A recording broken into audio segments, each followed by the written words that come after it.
Good evening, everyone. At 11 p.m. on May 3rd, my mother, who was 77 years old at the time, Aichung Guite, my sister-in-law, 13-year-old niece, 5-year-old twin boy and girl, and 2-year-old nephew were attacked by an evil and misguided MEITEI Hindu mob.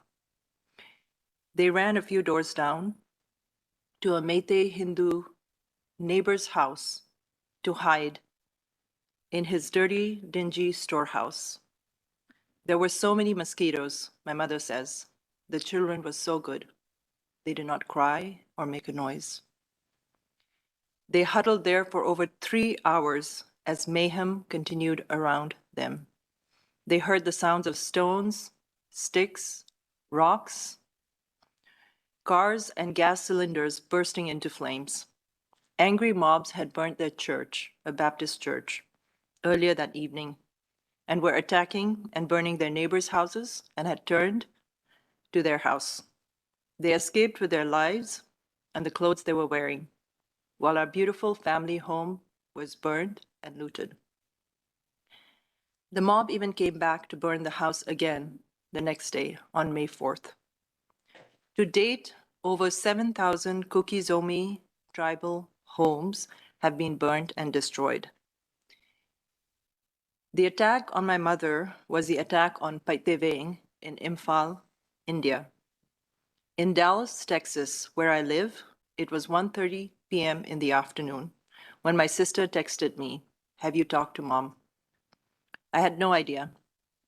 I had no idea this fight had been brewing for a while, that our people had been fighting for our people, our lives, our lands. I'm ashamed to say that if my home had not been burnt that night, I might still not have been drawn into this fight. Today is the 19th of September, 2023. It has been 139 days since this crazy evil mob attacked my family home and my mother. They burned and stole not just everything my family owned in that house, but all our books, our photo albums, our memories, our refuge, and our peace of mind. It is now 76 years since India gained its independence and formed a fledgling nation, a sovereign, socialist, secular, democratic republic. Every single day, I get madder and madder at the inaction and utter ineptitude of the Indian government, and at the US and other Western governments and intergovernmental organizations for their inaction. I'm angry, frustrated, humiliated, and sad. In 139 days, over 6,500 complaints have been filed with the police. These complaints are a desperate plea by people following process and the laws of the land, while the government and the police itself are not following the rule of law and have instead allowed the rule of mob to run rampant like a virus in Manipur and throughout India. Over 300 plus people have been killed. The government of India does not acknowledge the full body count. Many bodies have not been returned to their families. Many women have been raped and gang raped. Over 360 churches have been burned and 2 synagogues. Over 60,000 people have been displaced. The Manipur State Police has allowed its arms and ammunition to be looted by the MEITEI terrorists. The Chief Minister of Manipur openly sides with the MEITEI terrorists. No state, central, or international aid has reached my people. The only aid we have received is from each other, which is our tribal way, and from many good people all over the world. Those are just statistics. These are real people who have been impacted. On the evening of May 3rd, Chingboy Paite, who is a pastor's wife in Chicago, her elderly parents, both of whom are heart patients, had to hide in the dark, in the fields, in the open fields, along with her brother and her sister's families in Imphal, because the same large MEITEI Hindu mob had burned the church just next to their house. They stayed there all night and managed to walk to an army camp in the morning. They stayed there for over a week before they were transported to safety by the Indian Army.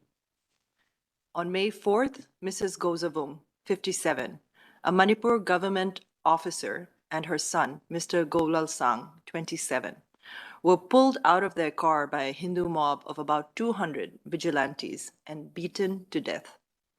They were trying to get to safety to an army camp. Her daughter-in-law was beaten, had to be admitted to the ICU with multiple head injuries and fractured wrists and fingers. Her daughter, sister, cousin, and a 1-year-old grandson escaped with their lives after being sheltered by a Hindu family from the mob. They escaped in the trunk of their car after a day or two had passed. On May 4th, Mr. Vungsagin Valte, a Kuki-Zomi BJP MLA and advisor to the Chief Minister of Manipur, was beaten and left to die on his way back from a meeting with the Chief Minister. His security detail abandoned him and his driver at the hands of the mob. On May 5th, Florence Hangxing and Olivia Chongloy, two Kuki-Zomi tribal Christian women working at a car wash in Imphal, were attacked, gagged, and locked in a room from 5 to 7 p.m. They were tortured and gang raped. When the room was finally opened after 7 p.m., they were dead, their bodies mutilated. The room was filled with a horrifying mixture of blood, flesh, and hair. On May 6th, Mrs. Tiandam Vaiphei, a 45-year-old widow and mother of two, was killed. Her head, hands, and legs chopped off. She was also burnt with her house. On June 4th, a 7-year-old Kuki-Zomi boy, Tonsing, his mother, Mina, and her friend Lydia were burnt alive in an ambulance on their way to the hospital by the mob. The mob was led by Mira Paibi women. They thought they would be safe as the mother, Tonsing's mother, Mina, is a MEITEI woman. On June 10th, Mrs. Dimkohoi, 65, was shot dead while she was praying inside her village church. She was among the 3 shot by MEITEI militants wearing Manipur police uniforms and armored vehicles. On July 2nd, Mr. David Thiek Hmar, 30 years old, was one of 3 people captured.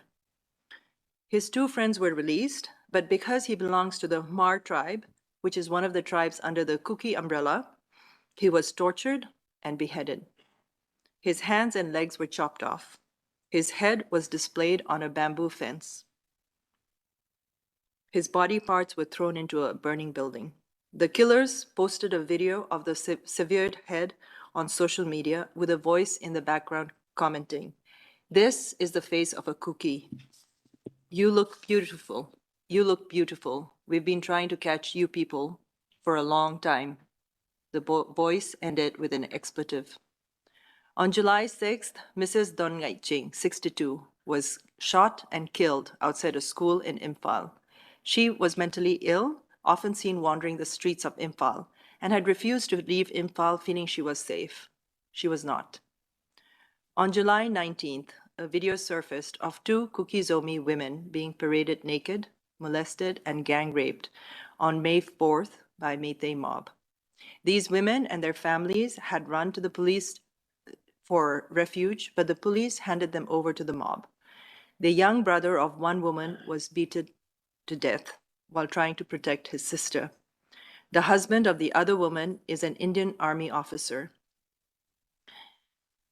My name is Florence Nyanghoilun Lo. I'm a daughter of the Guite clan. The Guite clan belongs to the Paite tribe. The Paite are one of the Zo community tribes, the ones they're calling Kuki. We are Zo, Kuki, Thadou, Paite, Hmar, Gangte, Vaiphei, Simte, and a few more tribes. We ask for peace and justice and to be allowed to practice our religion and our customs without persecution.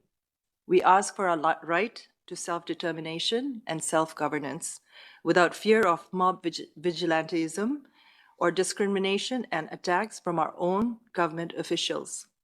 we are Zo united. Thank you, Wissam.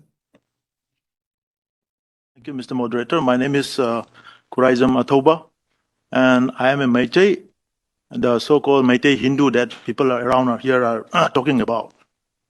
So as this is a platform of United Nations, I think everyone has a right to know the real facts and the truth that we need to address what's happening in Manipur. And I've been listening to all the panel members who have been narrating the stories. And I won't narrate on rhetorics. I will come out with facts and figures and digitally proved records and data which nobody can't manipulate in any ways. So first of all, when we talk about the Hindu majority issues, we as a MEITEI in Manipur is not a majority. For the rest of India, it's a different case. When it comes to northeastern states of India, MEITEI is not a majority anymore. We represent hardly around 8.5 lakhs population. And the Christians in Manipur is around 12 lakhs. They comprise of around more than 53-54%. Sorry, and MEITEI I don't want is to interrupt you, but if you could just be as short as possible. We still have 3 minutes for the room. No, so but if you could we need to clarify the facts, because if you are narrating in the wrong context, we need to check it out. Or shall we go on with the wrong facts? We continue this debate and discussion. What's your intention then? We need to check it out. Number one, the religious card is never an issue in the Manipur violence, because MEITEI never targeted Christians. MEITEI also has a Christian population of around, which is 45% of what the Kuki populations are. MEITEI Christians. And they missed to inform that MEITEI churches are being completely vandalized and razed in the Kuki-dominated areas in Churachandpur, right on the first day before the target begin in Imphal. Okay, sir. That needs to be acknowledged. Thank you. Thank you And for here is sharing. the sequence of events. I would be grateful if we can meet after this and take the document and have the conversation. Sure. But if you don't have any more questions, I would need to interrupt you because we have 2 minutes before we need to close this event, and I need to give the final word to this panel. So I need to interrupt you just because we have 1 more minute, the lady from the United Nations, so we have to basically conclude the event. Yes, thank last part. Thank you for question. sharing. No, last question. We will meet after the event. But allow me, let the audience know. Let the audience know, Yes, why are we completely neglecting the issue of narco-terrorism? We need to have the UN Odyssey has already reported Churachandpur has become a hub of new Golden Triangle. Okay. Poppy cultivations has already... We need to have the concluding remarks from the panel and conclude the Yeah, event. before that we need to know the facts. That's why I'm trying to intervene. Thank you, and we would welcome this. It's just that... It's completely one-sided discussion, so I don't want it. It should be neutral. We are not a one-sided discussion. Then you should have the patience to listen to me. Were presented thoroughly, and there's a lot that we can provide after this event. Thank you. Almost 19 MEITEI villages. I would like now 19 MEITEI villages completely 100% evicted, destroyed. Okay. Sorry. Thank you. Can you switch off the microphone, please? So I would like us to finish, because we just finished the time for our event and for the time allocated to have this room. I'm grateful for the panel for having shared with us and for your contribution. I've been following personally, as the World Evangelical Alliance, very closely what is happening in India and Manipur and elsewhere. I'm very grateful for what you shared with us and what you provided. What our hope is that India would grow into a more democratic, inclusive society and community, where the government is supportive and protective of all the religious minorities and all the ethnic minorities and everyone in India. And yet again, I want to appreciate the panel for being here, for sharing, and for all the members of our coalition representing various communities, religious and ethnic communities, for being part of this event. And again, once again, thank you for Ms. Al-Salim, and thank you also for Mr. Turkel, who were present with us and shared with us on the situation in India. Thank you so much, and until the next event, God bless you.